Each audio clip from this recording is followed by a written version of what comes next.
Baik, Assalamualaikum warahmatullahi wabarakatuh. Semoga Allah selalu memberkahi kita, berkah hidup, berkah umur, berkah kesempatan, berkah ibadah kita semua. Dan mudah-mudahan dengan sedikit video yang akan kita tampilkan ini mudah-mudahan bermanfaat dan kita akan mendapatkan ilmu yang bermanfaat juga. Tonton video ini dari awal sampai akhir supaya kita akan menemukan kepahaman tentang ilmu agama dan tentunya tidak akan gagal faham. Mudah-mudahan kita diselamatkan oleh Allah dunia dan akhirat. Amin.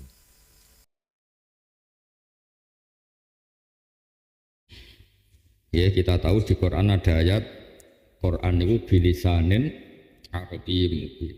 Bilisanin Arabiyyin. Jadi begini ya, kalau etika itu kan tidak ada nisbatus syar'i ilallah, etika ya, bukan faktual. Saya ulang lagi, ini etika ya. Kalau menurut hakikat kan khairihi wa syarrihi minallah, ini hakikat. Tapi secara etika kan kita bilang khairihi minallah, syarrihi min nafsika atau syarrihi minas syaitan. Ya saya ulang lagi ya, kita akan ngomong dua kali. Satu mungkin kita ngomong hakikat, kayak iman masalah qada qadar. Kalau ngomong hakikat apa khairihi, syarrihi minallah. Tapi kalau ngomong etika itu khairihi minallah, misalnya syarrihi itu minas syaitan. Nah, terus ketika jin ini cerita kelompok jin masih itu ngomong pakai etika. Karena pakai etika ketika ada kejadian tertentu, saya ulang lagi ya, ada kejadian tertentu yaitu langit gak bisa ditebus alam jin, ya langit gak bisa ditebus alam jin, terus mereka komentar wa anna la nadri asyarrun. Kejadian ini kita tidak tahu apa ada asyarrun, apa ada kejelekan sing urida biman fil arad. Nah, karena kejelekan ini nggak pantas diisnatkan ke Allah, diredaksikan apa? Urida, tidak dinisbatkan ke Allah. Tapi kalau kebaikan am arada bihim rabbuhum rasyid. Itu kan normatif ya. Saya ulang lagi itu normatif. Ini penting saya katakan normatif supaya nanti nggak berbeda dengan aturan iman khairihi wa syarrihi. Nah, tapi kalau kita ngomong hakikat kayak kita iman bil qada qadar kan siapa al iman billah wa bi malaikati satruse wa bil qada wal qadari khairihi wa syarrihi. Artinya gini, ada hal yang kita harus ngomong jujur karena kita ngomong hakikat dan kadang ngomong apa? Etika, normatif. Jadi kena pinter ya ngaku murid bisa pura apa-apa. Nek goblok nek goblok murid awakmu dhewe goblok di sini. Tak pinter jadi saudara apa orang goblok ora usah. Nah, sekarang itu cerita etika ya. Saya ulang lagi itu cerita etika. Makanya disebut wal hal ada ili dalik nisbatul khairi ilaihi subhanahu wa ta'ala bisaniyah wa man unisbati syarri ilaihi napa fil ula. Saya ulang lagi ya, tapi itu hanya masalah etika. Etika itu kadang penting kadang enggak. Misalnya begini. Kalau kita ngajar tauhid di kitab tauhid, bukan kitab etika, kitab tauhid. Itu kan kita butuhnya itu ada di pondok sini ada tuh pelajaran tauhid teman-teman. Pondok lah buatan kuliah ya pondok. Pondok Islam tenanan. Pelajaran tauhid itu kan ada problem di normatif itu ada problem, tapi benar secara hakikat.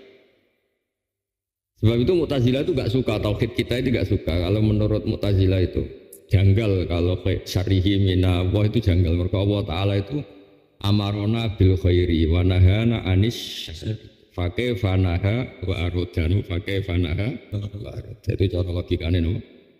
Mu'tazilah wong naha kok arod. Allah Ta'ala naha ansari koti zaidin, tapi Allah aroda Zaidan itu yasriku kan janggal. Allah menghendaki Zaid itu mencuri, padahal Allah tetap melarang. Tapi di ilmu tauhid itu penting.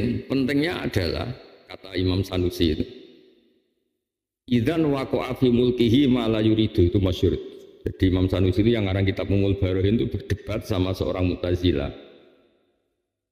Kata orang Mu'tazilah, bagaimana mungkin kejelekan itu kehendak Allah? Allah itu melarang apa? Kejelekan. Kaifana anisyar wa aradahu, bagaimana mungkin melarang kejelekan kemudian Allah Kata Imam Sanusi itu, idan waqa'a fi mulkihi ma la yuridu. Kalau kejelekan tidak dikehendaki Allah berarti di kerajaan Allah banyak hal yang tidak dalam kendali Allah.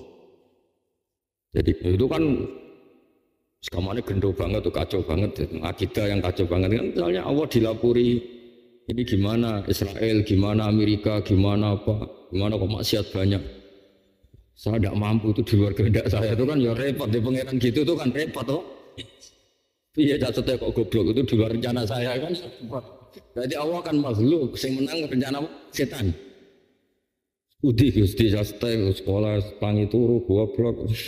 Kirimane wae pingine dadi kiai gede kan.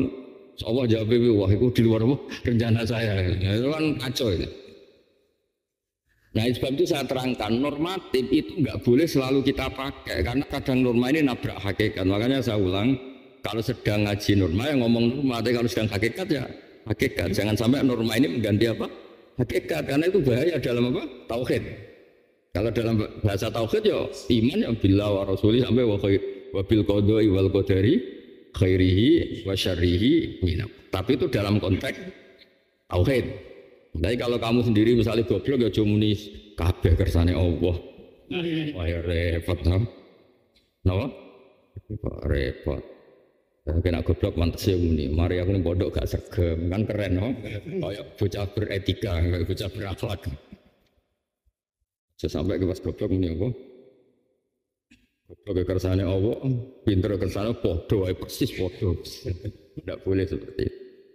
Tapi dalam konteks tauhid supaya kamu tidak memberi saltonah, tidak memberi kekuasaan setan seakan-akan al-fa'il, itu harus ngomong khairihi wa syarihi min Allah. Ya saya baca jer karena memang tertibnya itu al-iman billah wa rasulihi wa kitabihi wa bil qada'i wal qadari khairihi wa syarihi min Allah. Makanya mulai tadi tak baca jer. Sebab itu kita yang baca Quran ya kan. Ya spek saya di sini di Kedai Syukur ngurusi Quran meskipun balaghah itu kan tekniknya nanti untuk menganalisis Quran. Ketika kita baca misalnya fayudilluwah mayyasha wa yahdi mayyasha.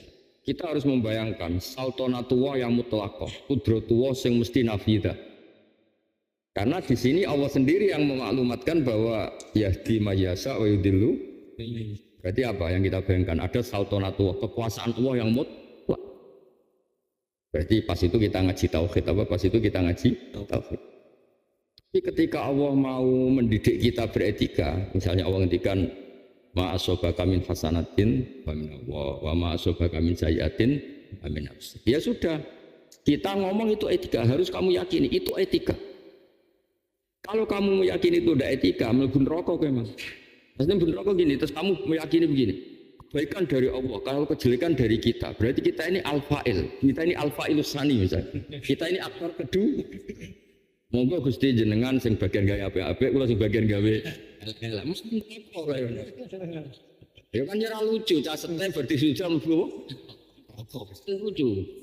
Arti mau mlebu neraka apa wis sudah bareng. Mlebu saiki kena kan. Nah kula karo-karo mlebu neraka mosok kiye mlebu. Luwih semeneh sampeyan diwisuda ngel-ngel wong. Mosok mlebu neraka mek toganan.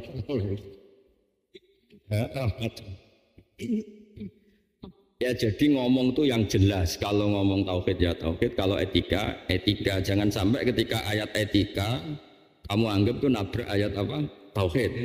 Karena tetap Allah itu wahidun fi dzatihi wahidun fi fi'lihi.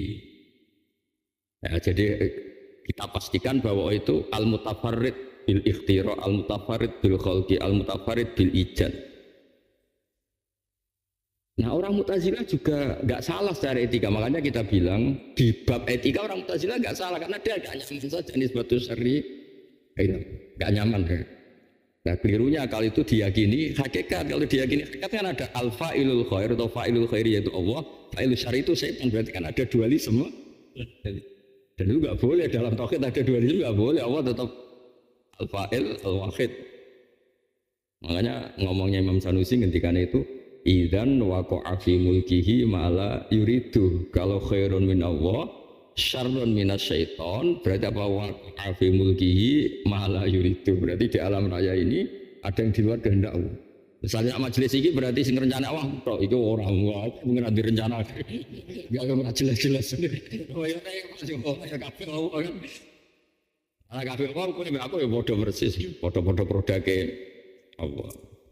Lah cuma sing rumangsa goblok yo ora sakit pengen to. Gus kula sami benjengan padha apane cum sami-sami dalam rencana Tuhan kan ya sakit kula kan maksudnya bukan. Ya saya ulang lagi ya, jadi ilmu etika di Quran itu semuanya begitu. Kadang kita dididik apa ma'asobaka min hasanatin faminallah wa ma'asobaka min sayyatin famin nafsi. Tapi lebih sering didikan tauhid fayudillah mayasa wa yahdi mayasa. Nanti ya yaghfiru limayasa wa yu'adzibu mayasa. Tidak ada yang bisa dikte Allah.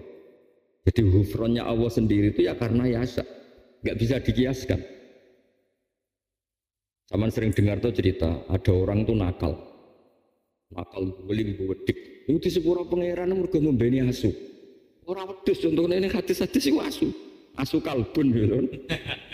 Tapi nggak bisa dikiaskan karena ada hadis orang ngasih minum anjing terus di sepura terus kowe ngrumat apa? Anjing. Kowe anjing satu aja di sepura Allah kalau ngrumat anjing banyak.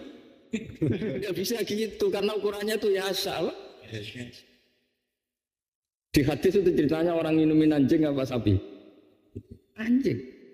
Tapi terus misalnya gue nih pondok ini Anwar 3 terus rumah anjing. Dasar hadis itu tak boyong tenan. Buatan tak boyong tahu lah, tak cancang pinggir laut. Karena kalau masih aku itu nggak bisa dikiaskan, nggak bisa. Kenapa itu penting? Karena supaya qudratuhu nafidah, iradatuhu nafidah. Dan Allah enggak perlu mempertimbangkan siapapun karena Allah itu yaf'alu ma biasa. Ya sudah seperti itu. Tapi itu di wilayah tauhid. Tapi di wilayah etika ya tadi nisbatu khairi ila Allah, enggak boleh nisbatu syarri ila Allah. Makanya Nabi kalau ngendikan misalnya ngajari kita faman wajada khairan misalnya falyahmadillah wa falyahmadillah wa man wajada siwa dzalik fala yalumanna illa nafsa. Kalau kamu mendapati kebaikan, silahkan muji Allah. Kalau sedang jelek, fala yalumanna illa nafsa. Kamu jangan ngeritik, jangan nyalahkan kecuali diri Anda sendiri. Ya itu kan etika. Misalnya ki pinter yang muni barokah Gus Zofur. Mosok pas goblok muni barokah Gus Zofur ya sakit Gus Zofur. Itu kan butuh etika. Misalnya bojomu pas ayu sanggep anjen bapak mboke anjen turunan wong apik ya ayu. Ora pas elek gara-gara ekonomimu dadi elek. Dhisik Mas Rabi ya ayu gara-gara dijak melarat kesuwen terus dadi apa? Apa do bojomu yang ngomong ngono pas ke ganteng anjen asal wis ganteng. Bareng elek anjen kakek diwamuk terus elek. Sementing ada tadi pengakuan kalau terkait jelek itu fala yalumanna. Tapi tetap kamu meyakini itu min khaisul adab, napa min khaisul. Ya, tapi dari segi hakikat ya ma asoba musibatin fil ardi wala fi anfusikum illa fi kitabim min qabli an nabraha inna dzalika 'ala Allahi yasir. Apa yang terjadi pada kamu, yang terjadi di bumi, yang terjadi pada kamu sebetulnya sudah ditulis Allah sebelum itu muncul semua. Ma asoba musibatin fil ardi wala fi anfusikum illa fi kitabim min qabli an nabraha. Dari segi tauhid ya, dari segi tauhid. Dari segi etika ya tadi ma asobaka min hasanatin fa min Allah wa ma asobaka min sayyi'atin fa min. Nah berarti kalau ada urida di sini ya berarti min haisul adab, apa min haisul adab. Tapi nanti kalau konteksnya kita ngaji tauhid, itu kan kebutuhan kita adalah memastikan iman kita itu bahwa Allah itu wahid, termasuk wahid fi fi'li. Enggak boleh ada al-fa'ilus tsani. Ada fa'ilun akhar fi hadal mulki, tidak boleh ada aktor kedua di kerajaan Allah. Enggak boleh. Makanya kalau wali-wali itu bilang auzubillahi minasyaitonir rajim pantangan. Kalaupun terpaksa itu ya ibu-ibu. Karena mereka tidak rela ada Allah yang al-fa'ilul mukhtar, yang ala kulli syai'in qadir, kemudian mau terima kon ngadepi setan sampai dia bilang ma huwa syaiton hatta yusta'adza minhu. Setan itu siapa itu sampai saya perbanding misalnya gini, saya berlindung kepada presiden dari RT. Masuk presiden di musono. Masuk Allah sing lahu al-qudratu tamah mutrimo diadep-adepno mbek setan sing dhaif. Makanya kata wali itu, andaikan ndak Allah sendiri yang ngajari kita auzubillahi minasyaitonir rajim, saya tidak akan baca itu. Kenapa? Saya tidak pernah nganggep setan itu al-fa'il. Setan itu tidak siapa? Siapa? La syai'a. Lima ada la syai'a kok ista'adzu minhu, enggak perlu. Enggak penting blas. Itu ketika itu berarti fima komit tauhid apa fima komit. Tapi kalau sekedar ta'assi, panjang diajari ngono muni auzubillahi minasyaitonir rajim. Tapi ojo imani nemen-nemen, iman nemen-nemen. Wah, ngadepi setan kowe repot. Ora repot ngadepi setan. Setan ucah mendak siapa-siapa. Umpama setan menang wis ora ono pondok, ora ono wong salat. Setan itu mulai dibisik digawe nganti saiki wong salat akeh, wong maca Quran akeh, wong poso akeh. Berarti tingkat kegagalan juga tinggi kan. Ya gue inake setan iki kan apa? Ya iya. Di babak seperti itu kamu harus jumawa, harus angkuh. Angkuhnya bukan apa, karena kita butuh tabahi billah. Kita bangga sama Allah. Bahwa setelah berlindung pada Allah, setan enggak siapa. Jadi auzubillahi minasyaitonir rajim cara wali-wali nak manani setelah berlindung kepada Allah, setan itu tidak siapa-siapa. Jangan kamu anggap setan itu top sampai butuh Allah. Mari ku mau luhur kan di musono keren. RT di musono presiden kan malah sombong. Wong aku RT kok di musono presiden. Dia terima setan kok musono. Kok setan itu cukup kancani cukup kowe. Paham ya? Nah, itu juga ilmu ma'ani, napa? Jadi kalau kamu baca Quran kok sedang awan rangkan tauhid, ya kita gemuruh dengan semangat tauhid. Kalau Allah cerita adab, ya kita gemuruh dengan cerita apa? Adab. Jangan sampai dicampur aduk, misalnya ayat adab pengganti tauhid, ayat tauhid pengganti adab. Tidak ada hubungannya, tidak perlu seperti itu. Ya sama seperti kita berpakaian. Berpakaian ini kan bukan berarti puasa pakai baju biar Allah tidak tahu aurat saya, kan tidak bisa. Allah tuh ya alamu sirra apa kita pakai baju ya Allah tetap tahu aurat kita, semuanya tahu. Tapi aja terus keanggo klambi kan terus RSC tadi kan. Ya tapi setelah kamu pakai baju ya tetap saja berkeyakinan Allah tetap ya alamu sirra. Ya sama kita ngomong khairihi min Allah syarihi min nafsi atau min syaitan, ya jangan terus meruntuhkan tauhid khairihi wa syarihi min. Paham gitu, ini ilmu-ilmu yang normal gitu. Nah sekarang terus khobar sama insya. Niki kan pun terteragi khobar itu sing yasiku ayyuqala liqailihi kadzib utawa shadiq. Nah itu biasanya di kitab sarah min qad min apa biqatin nadzar min haisul qail apa biqatin nadzar min haisul qail. Ini kan kaidah objektif tentang kaidah. Tidak melihat qailnya. Tapi setelah melihat qailnya tentu kaidah ini tidak masuk. Misalnya qailu dzalika Rasulullah, qailu dzalika Jibril. Makanya ini ditambah biqatin nadzar anil qail apa biqatin nadzar anil qail. Ini kan kaidah objektif tentang kalam khobar dan kalam insya. Padahal qaul Rasulillah juga nanti bentuknya kalam khobar. Tapi kan nanti kaidahnya ya jibut tasdek, apa ya jibut tasdek. Nah, makanya ilmu ini hanya ilmu bikotin nadar. Kalau di sarah-sarah bikotin nadar, kamu tidak usah melihat koilnya siapa, ini kan kaidahnya, kaidah tentang khobar dan insya, tidak melihat apa koil, ya tidak melihat apa koil. Nah kalau insya jelas ya, insya ini umurwan hawatu wasal wa adit dihadihimi ta'amani warju kadakan. Jadi insya itu kan beda. Kalau khobar itu kan cerita yang sudah kelewat. Makanya kalam khobar itu layak tatar rukuhun nashur. Kalau di usul fikih itu kalam khobar itu nggak bisa dinasab. Kalau ini nyata ya. Karena apa ya sudah terjadi. Nah kalau insya kan enggak. Kamu ingin Zaid itu berdiri. Insya itu kan mana nih? Ansa'a yunsi'u insya'an. Ikhtiar untuk itu ada. Ya salah. Ikhtiar untuk itu ada kan nggak ada kitab sama sidik. Misalnya kamu berkeinginan Zaid berdiri. Kamu bilang kum ya Zaidu. Kamu ingin Zaid itu berduduk. Ya itu ukut kan nggak bisa dianalisis itu bohong apa enggak kan, karena ada insya tadi, ada keinginan. Nah kalau kalam khobar kan enggak, Zaidun kok imun ya kalau itu nyata ya berarti sidik, kalau itu tidak nyata ya ya hanya gitu aja kan. Nanti setelah kamu ngaji kitab lebih besar lagi ada istisnanya adalah ada kalam khobar, tapi dari awal Allah tidak menghendaki sebagai kalam khobar, tapi sebagai anjuran. Nanti ada kaidah atau ada aturan atau pengecualian al-khobar bimaknal insya. Karena kalau tidak dimaknani insya berarti ada wujudul kitsbi fi kalamihi ta'ala wa huwa mustahil. Misalnya gini, Allah cerita dengan kalam khobar, la yamassuhu illal mutahharun, tidak boleh megang mushaf Quran kecuali yang suci. Tapi di faktanya kan ada orang kafir pegang Quran, ada orang junub pegang Quran, mungkin ada maling atau orang-orang yang enggak wudu nyolong Quran. Itu kan berarti ada fakta tidak mutahharun megang Quran.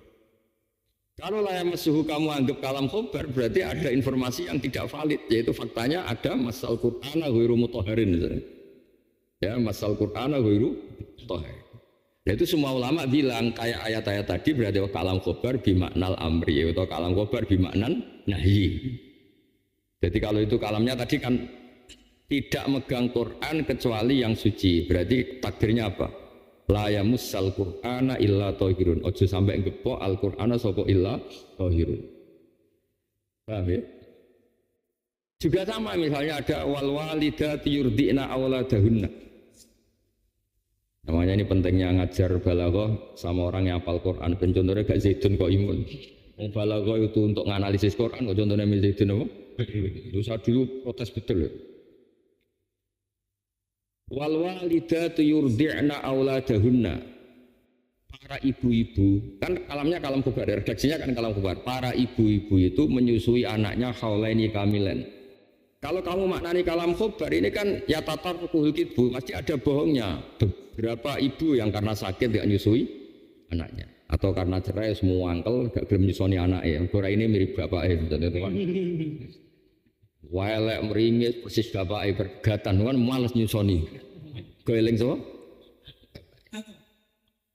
Witeng welek endik mruwingis mboke penyusoni eling sapa? Seperti itu harus dimaknani khobar bimaknal amri apa khobar? Artinya liurdina auladahunna. Atau ardina auladahunna terserahlah sama takdirkan apa, tapi maknani tetap wal walidatu yurdina utai para ibu-ibu yurdina apike nyusoni sapa walidat supaya ini menjadi kalam insya. Dengan menjadi kalam insya ini kalau ada fakta ada walidat yang tidak menyusui atau menyusui tapi tidak haula ini kamilah ini tidak menjadikan Quran itu menjadi kadzib. Karena khobar di sini bimaknal insya. Itu kan mirip seperti saya komentari santri stay sini. Santriku sergap, santriku jamaah subuh. Itu kalam khobar kan? Tapi kalau itu kalam khobar murni info itu kan bohong banget. Orang terima bohong banget. Ya misalnya santri Anwar 3 itu ya ke tirakat malah mukhal meneh terus jamaah subuh tahajud witir itu kan cerita mustahilat itu cerita.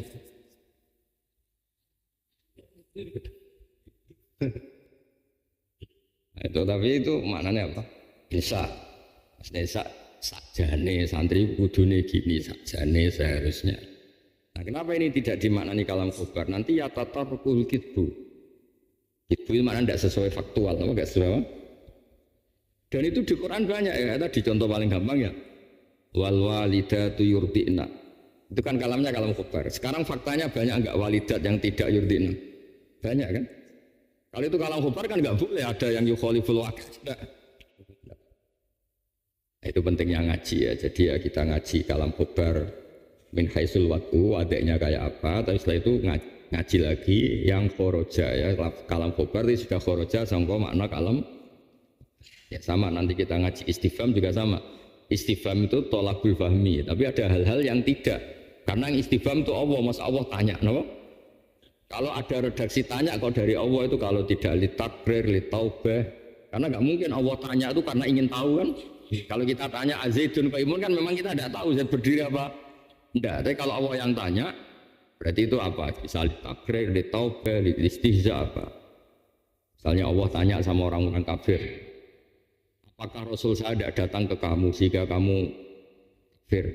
Kan nggak mungkin maksudnya Allah itu tanya. Gimana tuh jenengan Tuhan kok malah tanya? Datang enggak. Maksudnya itu cek goblok iku wis tak ulang lewat rasul apa ijak tetap apa? Kafir. Misalnya orang-orang kafir kan ditanya wa alam takun ayati tusla alaikum. Enggak bisa kamu katakan istifham bimana istifham kamu kafir kamu. Oh ternyata Allah itu ora roh, mulane cek kok. Ngawur. Orang sekedar tahu isu lebok non pengkol itu kafir itu. Ya tapi kan pertanyaan memang dari kan awal tanya alam takun ayati tusla alaikum. Tapi bukan istifham bimakna tolabil apa? Fahmi. Karena Allah pasti tahu. Maksudnya itu adi taubah apa? Taubah. Mesti taubah cek ngawure kowe, cek beduake kowe sono rasul ana ayat-ayate diwaca pancet wae. Makanya tersamaan kalau ngaji Jalalan kan al istifham lit takrir, al istifham lit taubah. Lit takrir itu misalnya untuk menetapkan sesuatu. Nabi ditanya Allah, alam nasrah laka sadrak. Enggak mungkin dia jawab, ya itu Gusti jenengan putih. Jenengan tasron apa mboten tasron. Oh kafir. Ya alam nasrul laka sadrak malah misalnya terus dia jawab, lah juga Gusti. Kenyataannya putih kok malah takut jenengan mboten. Mesti alam nasrul laka sadrak itu takrir ekot syarahna laka sadrak apa? Ekot syarahna laka sungguh kamu sudah tak lapangkan dada kamu. Itu nanti ngaji ya. Berarti ya sudah kaidah awalnya khobar itu yahtamilu sidqa wal kitsba kalau insan ndak, tapi itu ketika watul awal al-watul awal. Nah nanti itu ada yang khoroja dari al-watul awal. Jadi kayak khobar bima'na al-insa, terus istifham bima'na taubah, bima'na tak. Yang sementing pinter, soal wisuda urusanmu. Mau sekolah sementing wisuda. Ngelamar jadi mudir itu ora penting itu. Penting wisuda ini penting, niati birrul walidain, bukan masalah wisuda. Ya wisuda itu penting niati birrul. Tapi ini masalah pinter gak ono hubungane. Masuk toga sudah jadi orang pinter orang sakit nih. Pinter ya sinau mutolaah niku pinter. Cak gampang, seno toga pasang selesai. Ya saya ulang lagi ya. Jadi kalau ngaji tauhid ya tauhid, kalau ngaji adab ya. Tapi jangan ayat-ayat adab kemudian kamu anggap sebagai pembenaran akidah Mu'tazilah yang mengatakan khairun minallah syarrun minas syaitan. Enggak boleh terus dibenarkan pakai ayat ma'asobaka min hasanatin fa minallah ma'asobaka min sayyi'atin. Itu ayat etika, no? Ya ayat etika. Kalau ayat tauhid ya tetap khairihi wa syarrihi minallah karena Allah itu harus al-wahid fi fi'li apa? Harus al-wahid fi fi'li. Ya benar. Ya so diteruskan wal kalam.